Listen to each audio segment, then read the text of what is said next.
Assalamualaikum warahmatullahi wabarakatuh. Pemirsa setia Tegar TV, apa kabar Anda hari ini? Semoga selalu sehat dan senantiasa semangat, dan jangan lupa untuk selalu menerapkan protokol kesehatan dalam menjalankan aktivitas di tengah pandemi COVID-19.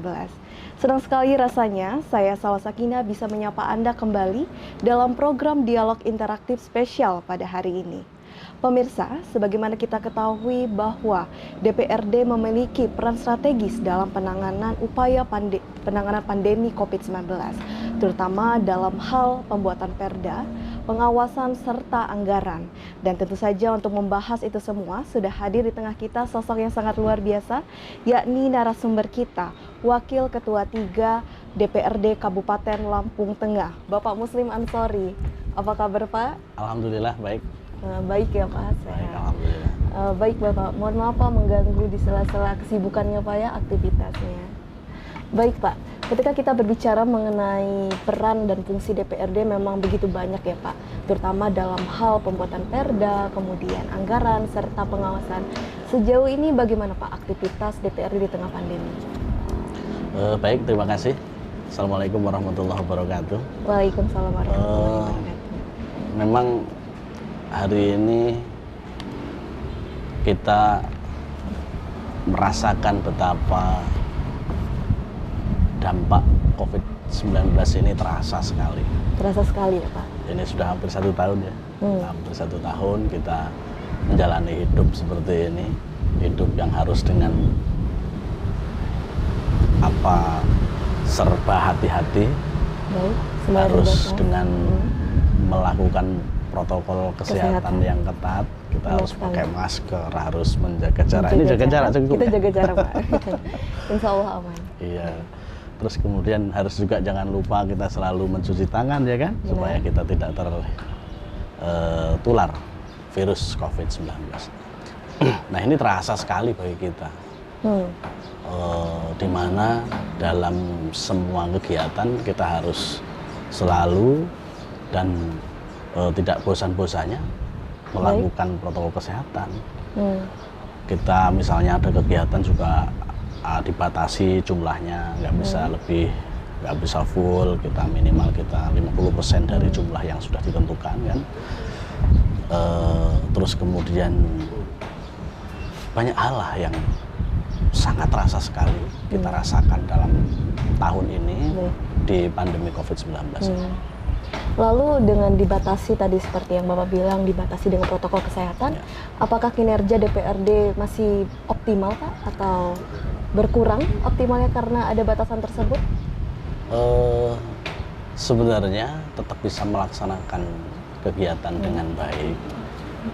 Sebenarnya masih tetap juga melaksanakan kegiatan-kegiatan, tetapi kalau ngomong maksimal ya tentu karena ada batasan tentunya tidak bisa ngomong maksimal, tetapi berupaya semaksimal mungkin untuk masyarakat ini kita bekerja dengan keras, kita bekerja sesuai dengan protokol kesehatan, tetapi hasilnya juga mudah-mudahan kita tidak terlalu buruk lah, tidak terlalu jelek, artinya tetap kita memaksimalkan kerja itu, bagaimana hasil dari kerjaan itu bisa maksimal terus. Baik. Kerjaan atau aktivitas seperti apa Pak yang terasa sekali signifikan? Baik Pak, merasa bahwa ini jadi susah untuk dilaksanakan. Ya banyak hal, misalnya kita DPRD ini ada program namanya Jalin Aspirasi Masyarakat. Nah biasanya kita melaksanakan reses atau jalin aspirasi masyarakat itu masyarakat kita undang banyak, kita mendengar, terus kemudian kita catat apa yang menjadi keluhan masyarakat. Nah, karena COVID-19 ini sangat terbatas sekali. Sangat terbatas sekali, sehingga ya kita melaksanakannya juga sangat terbatas. Tadinya kita bisa mengumpulin orang, masyarakat bisa sampai 50 orang misalnya dalam satu kegiatan. Hari ini kita harus kurangi 50%, maksimal cuma 25 orang. Apakah kegiatan tersebut tidak dialihkan secara online Pak? Di tengah pandemi ini kan memang semua aktivitas yang darinya offline sekarang online. Apa tidak mencoba seperti itu Pak? Kalau dalam urusan birokrasi ya, itu sudah lebih banyak kita ke online. Beralih ke online. Kita Zoom meeting juga kita sering melakukan melalui Zoom. yang dilakukan melalui media ya, media Zoom meeting itu. Tetapi kalau misalnya kita bertemu dengan masyarakat kan beda. Beda ya, Iya, Pak, beda. feelingnya. Masyarakat nggak bisa kemudian kita, ayo kita Zoom dalam rangka reses misalnya. Itu nggak bisa karena mereka masih banyak juga yang terkendala teknis, misalnya dia belum tahu kan bagaimana caranya dan lain sebagainya. Banyak hal. Namun itu selalu terus diupayakan Pak ya, meskipun ya karena kita memang harus prihatin dengan kondisi yang saat ini. Iya, tapi mau bagaimana lagi, ini adalah lagi? bagian dari ujian yang diberikan yang kuasa terhadap kita. Mudah-mudahan kita selalu sabar dan kita bisa menjalani ujian. Apakah itu akhirnya menjadi hambatan Pak untuk melakukan kinerja, untuk melakukan kerja di saya pikir kita harus menjadi lebih cerdas lagi dalam berpikir urusan ini. Kita nggak boleh mengeluh, kita nggak boleh putus asa dengan kondisi hari ini. Kita harus selalu optimis bahwa ini bisa kita lalui. Sehingga harus kreatif dan inovatif ya Pak, iya, di tengah pandemi ini. Namun kalau Bapak melihat sendiri kan sudah kurang lebih hampir 1 tahun ya Pak. Hampir 1 tahun ya. Semua kegiatan memang dialihkan ke online juga. Efektif tidak sih Pak cara seperti itu? Tergantung kegiatannya seperti apa. Ada positif, ada negatif. Misalnya hari ini banyak sekali. Saya kebetulan wakil ketua 3 itu bagian membidangi koordinator Komisi 4 bagian pendidikan dan kesehatan misalnya. Banyak sekali sekarang masyarakat kita mengeluh terutama tentang kondisi hari ini. Anak-anak kita harus belajar dengan cara daring itu sangat-sangat menguras energi mereka, masyarakat kita. Bahkan banyak yang ngeluh soal keterbatasan lah, ini bagaimana nah itu sampai ke kita.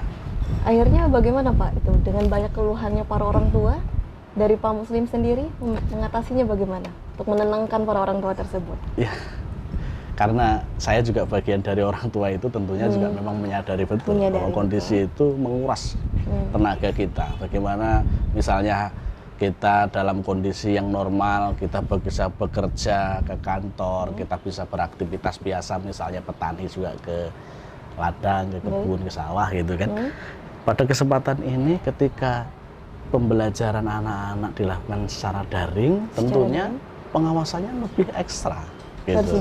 Harus lebih ekstra. Jadi kerepotan ya Pak? Iya, kita harus nungguin anak-anak kita belajar gitu kan. Dari mulai pagi sampai siang misalnya. Sementara dalam kondisi normal kita bisa ya kalau sudah kita antar ke sekolah kan kita bisa beraktivitas yang lain, tentunya begitu.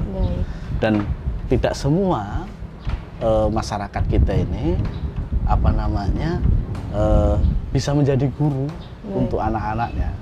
Tetapi semuanya hari ini harus belajar menjadi guru, baik itu di rumah ataupun guru di sekolah. Karena sekolahnya kan di rumah sekarang kan daring. Gitu. Lalu ada program Pak, melihat dari masalah tersebut kan sehingga banyak orang tua yang tidak terbiasa. Ada upaya nggak Pak agar bisa membimbing orang tua juga agar bisa terbiasa dengan pola pembelajaran daring ini? Kita hanya menyarankan. Lebih menyarankan untuk ya ini adalah bagian dari ujian yang harus kita jalankan bersama. Kita harus sabar ya, kita lakukan apa yang bisa kita lakukan hari ini. Bagaimana anak-anak kita supaya tetap belajarnya juga tidak ketinggalan, ya kan? Tidak ketinggalan. Pendidikannya juga tidak ketinggalan, walaupun dalam situasi pandemi COVID seperti sekarang ini. Baik. Apakah di Kabupaten Lampung Tengah sendiri tidak berupaya ingin mencoba belajar tatap muka, Pak? Karena dari Kementerian Pendidikan dan Kebudayaan juga sudah memberikan izin apabila daerah siap untuk melakukan belajar tatap muka. Harapan masyarakat kita ini semua ingin segera melakukan pembelajaran secara tatap muka, langsung anak-anak berangkat ke sekolah. Akan tetapi Lampung Tengah ini kan masih belum zona hijau. Masih zona orange kalau nggak salah pada hari ini. Kemarin sempat zona merah, kemudian orange, kuning, kemudian naik lagi ke zona orange lagi. Masih tidak stabil. Masih belum bisa terkendali dengan maksimal. Tetapi kemarin sebenarnya kita sudah mewacanakan untuk melaksanakan pendidikan itu secara tatap muka. Tapi lagi-lagi gelombang selanjutnya COVID ini kan muncul luar biasa, terus gitu meningkat. Akhirnya kita nggak bisa melakukan itu. Baik Pak Muslim, nanti kita lanjutkan kembali ya Pak perbincangan kita. Dan untuk pemirsa jangan kemana-mana karena kita akan masih berdialog bersama Wakil Ketua 3 DPRD Kabupaten Lampung Tengah setelah jadi pariwara berikut.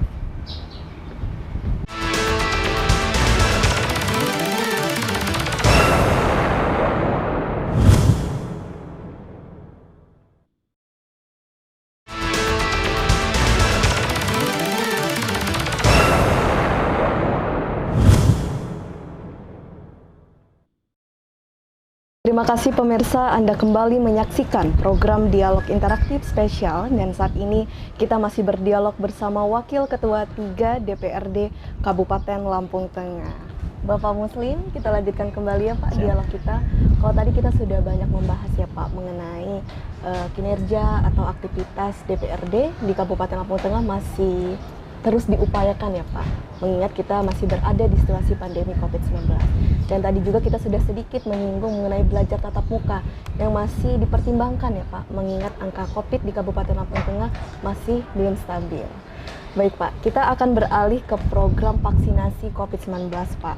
Bagaimana kan memang kalau kita berbicara mengenai program ini diharapkan bisa memberikan kekebalan dalam tubuh warga agar warga di Kabupaten Lampung Tengah terkhususnya tidak mudah terpapar virus COVID-19. Sejauh ini bagaimana Pak untuk pelaksanaan program vaksin di Lampung Tengah? Terima kasih. Baik. Ya, harapan kita semua bahwa COVID-19 ini segera berlalu. Akan segera berlalu. Ya, sehingga aktivitas kita semua bisa normal Kembali normal. Aktivitas pendidikan, kemudian aktivitas sosial, kemudian aktivitas keagamaan, lebih-lebih aktivitas secara ekonomi. Dan tentunya kita harapkan itu segera bisa kita dapatkan kembali aktivitas secara normal. Nah, upayanya, alhamdulillah pada kesempatan beberapa bulan ini sudah dilakukan oleh pemerintah pusat melalui vaksinasi COVID-19. Khusus di Lampung Tengah memang sudah dilakukan vaksinasi itu secara bertahap, Yang pertama tentunya prioritas untuk tenaga kesehatan dulu. Nakesnya kita prioritaskan karena hari ini memang yang berjuang sangat keras, yang luar biasa berada di garda terdepan dalam penanganan COVID-19 ini memang tenaga kesehatan. Sehingga diprioritaskan ya Pak? Sehingga harus diprioritaskan. Dan di Lampung Tengah sudah dilaksanakan itu. Kayaknya sebagian besar sudah kita vaksin semua. Bahkan sudah 2 tahap. Vaksin pertama dan kemudian vaksin kedua. Untuk tenaga medis? Tenaga medis. Ini kalau melihat program, saya kemarin diskusi dengan Dinas Kesehatan, selebihnya nanti adalah pekerja-pekerja yang melayani publik. Misalnya contoh seperti pegawai negeri atau pekerja-pekerja kita yang ada di kabupaten, di kecamatan, kemudian guru dan lain sebagainya. Baik. Saat ini sudah sampai di tahap mana Pak? Apakah sudah masuk vaksinasi untuk baru untuk yang umum tadi saya sampaikan itu baru pendataan. Baru pendataan, rencananya awal bulan Maret ini mudah-mudahan itu sudah bisa dilakukan secara bertahap untuk tenaga-tenaga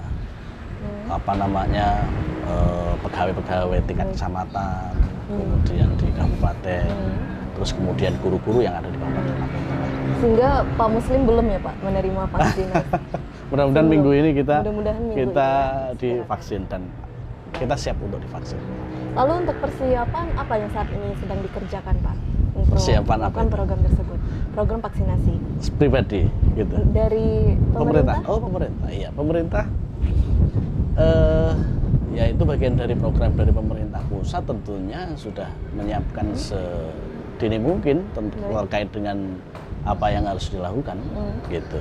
Seperti misalnya pendataannya juga harus jelas skala prioritas agar tepat sasaran ya Pak. Tepat artinya prioritasnya itu ya supaya virus wabah COVID-19 ini tidak meluas, tidak liar gitu. Apakah anggota DPRD memiliki andil untuk program vaksinasi Pak? Mungkin yang sasarannya lebih ke masyarakat atau mendukung program pemerintah? Paling tidak anggota DPRD ini ya pasti dong memiliki andil. Misalnya contoh terkait anggaran. Hari ini kan anggaran. DPRD diminta juga untuk melakukan refocusing anggaran terkait dengan COVID-19. Kemudian untuk pengawasan, bentuk pengawasannya Pak, apa yang dilakukan agar bisa program vaksinasi ini nanti berjalan dengan sukses di Kabupaten Lampung Tengah? Kita selalu mengingatkan kepada semua pihak yang terkait dengan ini, khususnya Dinas Kesehatan di Lampung Tengah, agar melaksanakan vaksinasi ini secara hati-hati dan sesuai dengan harapan masyarakat, sesuai dengan harapan kita semua, melaksanakannya juga dengan dengan maksimal. Seperti misalnya kita berharap skala prioritas itu didahulukan dahulu supaya status di Kabupaten Lampung Tengah ini ada penurunan. Ada penurunan, sehingga kalau sudah ada penurunan kan dampaknya nanti luas, bisa lebih baik untuk Lampung Tengah. Skala prioritas apa Pak yang dimiliki? Ya seperti tadi sudah saya sampaikan, dari orang-orangnya yang mau divaksin gitu, tenaga medis, terus kemudian orang-orang yang bekerja di pelayanan publik, kan banyak sekali. Selanjutnya masyarakat. Oke, baik. Dan itu untuk pengawasan ya Pak? Ya pengawasan kita lakukan pengawasan sampai pada tataran terbawah lah, kita sampaikan kita lakukan pengawasan itu. Baik. Bagaimana kalau misalnya ada masalah nih Pak, ada kendala masyarakat tidak mau menerima vaksin dari pemerintah?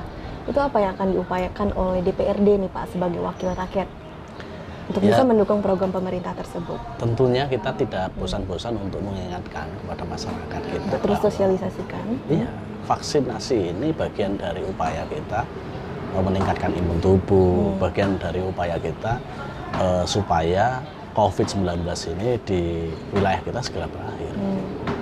Dan kita edukasi terhadap masyarakat bahwa ini tidak membahayakan diri kita. Terbukti misalnya Presiden saja mau divaksin. Terus kemudian banyak tokoh-tokoh yang sudah levelnya nasional juga sudah divaksin, bahkan ya bupati kita sudah, dan nanti saya juga siap divaksin. Gitu. Namun kalau Pak Muslim sendiri melihat antusias dari masyarakat bagaimana Pak untuk program ini? Variasi ya, macam-macam. Ada yang takut juga divaksin. Iya, itu biasanya kenapa Pak? Kalau takut biasanya masyarakat? Ya, karena era digital seperti sekarang ini kan informasi itu kan berkembang. Benar. Ya, informasi itu ada yang informasi positif, ya kan?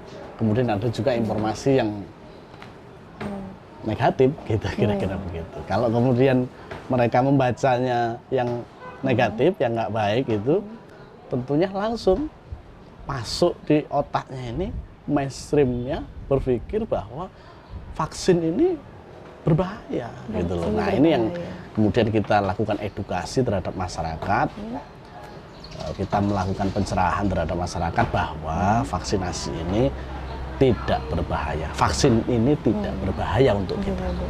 Kita yakinkan kepada masyarakat kita, ayo bareng-bareng kita melakukan vaksinasi. Iya, baik Pak. Memang harapannya masyarakat segera teredukasi ya Pak, sehingga Iya. bisa memberikan antusiasnya untuk program vaksinasi ini.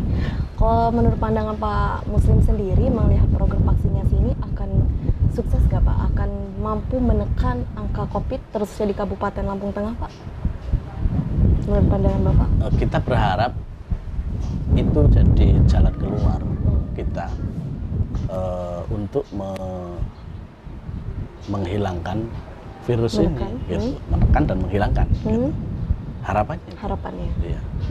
Karena ya program ini tidak mungkin dibuat kalau tidak ada manfaatnya, Tidak ya ada kan? manfaatnya. Iya.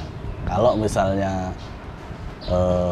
tidak baik, ya untuk apa dilaksanakan? Untuk apa Nah ini kan sudah melalui tahapan medis yang tahapan beberapa yang panjang. kali, yang panjang, lakukan uji klinis dan lain sebagainya itu, sehingga pemerintah pada kesempatan kali ini melaksanakan program vaksinasi.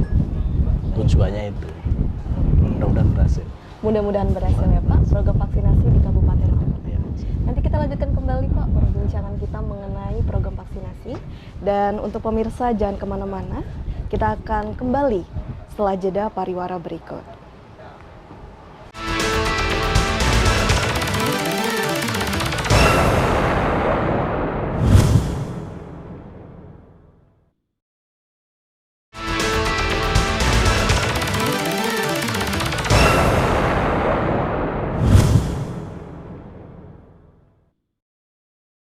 Pemirsa, Anda kembali menyaksikan dialog interaktif spesial dan saat ini kita masih berdialog bersama Wakil Ketua 3 DPRD Kabupaten Lampung Tengah, Bapak Muslim Ansori. Kita lanjutkan kembali Pak perbincangan kita. Tadi kita kan sudah banyak Pak ya membahas mengenai program vaksinasi. Kalau kita berbicara mengenai faktor, pasti salah satunya dikaitkan dengan anggaran juga yang harus memadai Pak untuk mendukung program vaksinasi tersebut. Lalu saat ini bagaimana Pak untuk sejauh ini persiapan dalam penyediaan anggaran agar program tersebut dapat lancar, sukses? Vaksinasi ini kan program yang hari ini digiatkan oleh pemerintah pusat. Baik. Dan diharuskan kepada pemerintah daerah di semua wilayah di Indonesia untuk juga bisa melaksanakan. Dalam hal ini terkait anggaran, saya pikir tidak ada masalah. Kita DPRD selalu mendukung semua kegiatan pemerintah supaya vaksinasi ini berjalan dengan baik. Tidak ada masalah. Kita melaksanakan kegiatan, misalnya contoh refocusing anggaran juga kita laksanakan. Terus kemudian regulasi yang lain yang terkait dengan ini juga kita mendorong supaya segera diselesaikan. Baik. Namun yang menjadi tengah diupayakan pemerintah saat ini Pak, yang saat ini Terkait apa itu? terkait program vaksinasi. Oh ya, kita masih berjalan karena kan Masih berada di tahap perencanaan kan? bukan, kita sudah melaksanakan. Sudah melaksanakan vaksinasi karena vaksin ini kan dikirim dan kuotanya dari pusat. Baik. Dari pusat ditransfer ke daerah-daerah, kemudian daerah-daerah melaksanakan vaksinasi. Baik. Nah, gelombang pertama sudah, kemudian gelombang kedua sudah dilaksanakan, ya nanti nunggu gelombang berikut pengiriman vaksin itu. Gitu. Dan ini untuk masyarakat Pak? Ya, Atau sudah mulai untuk masyarakat mudah-mudahan. perkiraannya kapan akan dilaksanakan Pak? Detail teknisnya kita tetap selalu berkoordinasi dengan Dinas Kesehatan selaku stakeholder OPD terkait. Kita belum mendapatkan jadwal detail tentang kapan itu dilaksanakan untuk masyarakat umum, si A, si B, si C dan lain sebagainya. Itu teknis yang melaksanakan Dinas Kesehatan. Baik. Selain dari program vaksinasi COVID-19, ada upaya lain nggak Pak yang dilakukan oleh DPRD untuk bisa menekan angka COVID-19 di Lampung Tengah? Kita ini kan DPR ini kan wakil masyarakat, ya. masyarakat. Kita selalu bersama-sama dengan masyarakat. Kita selalu berinteraksi dengan masyarakat kita. Ya saat itulah kita sembari menyampaikan, Mengedukasi, mengedukasi, kemudian mengajak untuk bersama-sama kita sadar terhadap protokol kesehatan. Utamanya itu yang kita lakukan. Iya. Sehingga harapannya untuk masyarakat, Pak? Harapannya masyarakat semua, wabil khusus warga di Lampung Tengah, bisa menjalankan protokol kesehatan. Tetap protokol. Karena kuncinya hanya itu. Kuncinya untuk menekan pandemi COVID-19 ini adalah dengan melaksanakan protokol kesehatan secara ketat. Sehingga antara masyarakat dan pemerintah harus kerjasama ya Pak, untuk sama-sama menekan. Iya, harus. Kalau tidak bisa kerjasama, misalnya pemerintah semangat, pemerintah ngotot untuk ini, kemudian masyarakat tidak mau, juga susah juga. Oleh karenanya edukasi, kemudian pemberian pencerahan terhadap pentingnya protokol kesehatan ini sangat penting untuk dilakukan. Kalau di Kabupaten Lampung Tengah sendiri masyarakatnya sudah taat Pak sejauh ini? Alhamdulillah sudah bagus. Sudah bagus. Sudah ya. Sesuai dengan harapan, protokol kesehatan. Sesuai dengan harapan kita. Kalaupun ada 1-2 itu biasalah. Apa ada sanksi khusus Pak untuk itu? Untuk masyarakat yang tidak taat? Di beberapa kesempatan ada kegiatan yang dilakukan oleh pihak terkait, misalnya Satpol PP dan kecamatan, di pasar-pasar dan lain sebagainya. Ketika melihat orang tidak menggunakan masker, kita tegur. Baik. Kita berikan sanksi khusus, tapi sanksi ringan ya, tidak memberatkan. Contoh misalnya hanya diberi edukasi, kemudian terberat pada kesempatan itu ya mungkin hanya suruh melakukan olahraga ringan untuk mengingatkan bahwa ini penting memakai masker gitu. Ini penting menjaga jarak. Sambil edukasinya seperti itu. Selalu menerapkan 3M ya Pak? Iya. Lalu untuk pemerintah bagaimana Pak harapannya? Harapannya masyarakat bisa. Untuk pemerintah Kabupaten Lampung Tengah ya kita berharap kondisi ini tidak tidak memberikan kurang semangatnya pemerintah menjalankan tugas melayani masyarakat. Baik. Kemudian memberikan pelayanan terbaik untuk masyarakat kita. Baik. Selalu dan berusaha semaksimal mungkin untuk memberikan pelayanan yang maksimal terhadap masyarakat. Selalu prioritaskan kebutuhan masyarakat. Iya, harus, karena pemerintah ini kan bagian dari pelayan masyarakat. Kalau tidak melayani bagaimana? Menarik sekali Pak Muslim. Tidak terasa ya Pak, waktu semakin singkat, mungkin bisa diberikan closing statement nih Pak untuk pemirsa setia yang mungkin saat ini masyarakat Kabupaten Lampung Tengah sedang menyaksikan. Kami berharap dengan sangat pada masyarakat Kabupaten Lampung Tengah khususnya,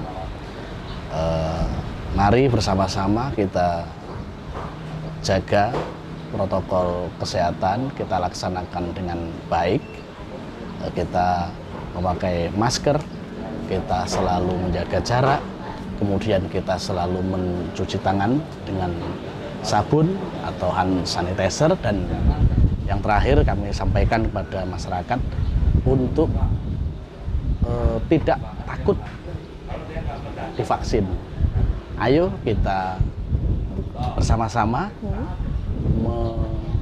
mensukseskan kegiatan vaksinasi COVID-19, dan mari kita berdoa pada Tuhan Yang Kuasa supaya pandemi COVID-19 ini segera berakhir. Terima kasih.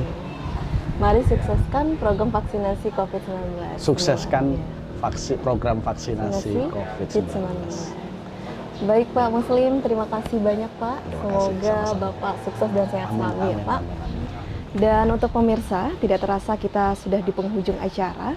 Semoga Kabupaten Lampung Tengah untuk program vaksinasi COVID-19-nya dapat berjalan dengan lancar, sehingga pandemi COVID-19 di Lampung Tengah dapat tertangani dengan baik, dan kesejahteraan masyarakat Lampung Tengah dapat berjalan dengan lancar dan meningkat. Baik, saya tak lupa saya ucapkan terima kasih juga untuk pemirsa yang sudah setia menyaksikan dialog kita dari awal hingga akhir, dan jangan lupa juga untuk selalu saksikan program Tegar TV lainnya. Saya Salwa Sakinah, mewakili kerabat kerja yang bertugas, pamit undur diri. Wassalamualaikum warahmatullahi wabarakatuh.